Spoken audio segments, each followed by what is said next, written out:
La scène se déroule mercredi matin à Paris, au Palais Bourbon.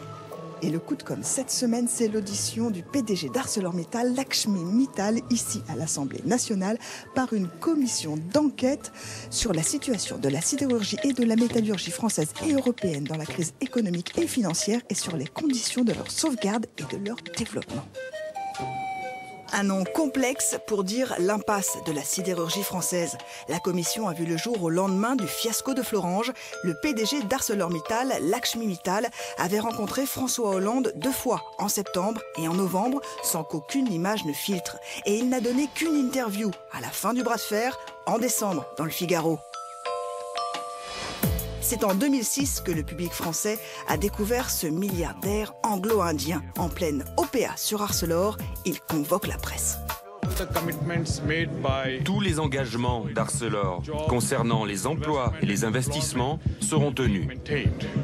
Ensuite, plus rien, sauf en 2008 où il impose à Nicolas Sarkozy la fermeture de Gandrange. Cela fait donc 5 ans que les médias n'avaient pas revu Mittal. Mercredi à l'Assemblée, il y avait foule.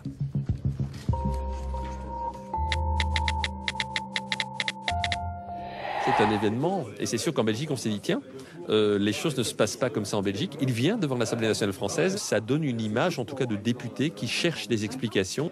C'est bien ça l'image du jour, Mittal convoqué à l'Assemblée. Mais Mittal a encore imposé ses conditions, audition à huis clos. La marge d'action des journalistes est réduite au minimum. C'est l'attaché de presse de l'Assemblée qui dirige les opérations, mais nous interdit de la filmer. Ça va vraiment pas durer longtemps, donc on va vous faire rentrer par là. Vous vous rendez vers le pupitre, vous faites des photos, vous ne vous arrêtez pas. Et quand Lakshmi Mittal apparaît, l'image est furtive et crée l'empressement médiatique. Ça avance pas encore. Ensuite, tout sera contrôlé au cordeau. On y va. Doucement, sans courir, s'il vous plaît. Non. À l'intérieur, les journalistes sont pris en main. Et quand notre caméraman transgresse les règles et tente une question, la sanction du service de presse est immédiate. S'il vous plaît, monsieur, on va vous demander de pas... La porte est fermée, la porte est fermée, c'est que c'est frapper les journalistes. Main sur la caméra et confiscation du badge d'accréditation. Ok, merci. Je vais demander votre badge. Le contrôle des journalistes, lui, continue. Tout le monde repart aux 4 colonnes maintenant, direct. Dans la salle des 4 colonnes, on fait les 100 pas. Au bout d'1 heure et demie, le président de la commission arrive, accompagné de Michel Lipgott, député socialiste de la Moselle, car c'est évidemment la fermeture de Florange qui intéresse les journalistes. Quel avenir pour Florange et Mézières? Est-ce qu'il a eu des mots pour ses salariés de Florange? Il ne répond pas aux questions qu'on lui pose et qui l'embêtent.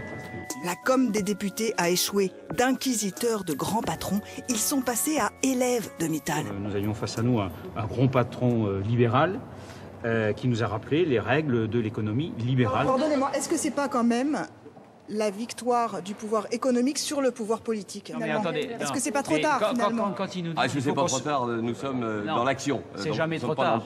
Et pour garder la face, les députés vont dresser le portrait d'un monstre froid. Il représente un modèle économique qui aujourd'hui veut écraser effectivement les plus pauvres. Quand il dit à un Dunkerque que ça fonctionne bien parce qu'on est performant, mais aussi parce que les salariés bossent dur et très dur, ça veut dire ce que ça veut dire. Ça vous ennuie pas de lui avoir servi de porte-voix? Non, mais là, je fais un compte-rendu d'audience, simplement. Vous pensez pas que c'est raté pour vous? Ah non, pas du tout. Non, je crois qu'il fallait même le faire.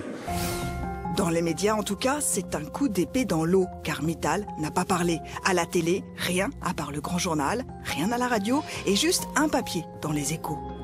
Moralité, image trop contrôlée, message non diffusé.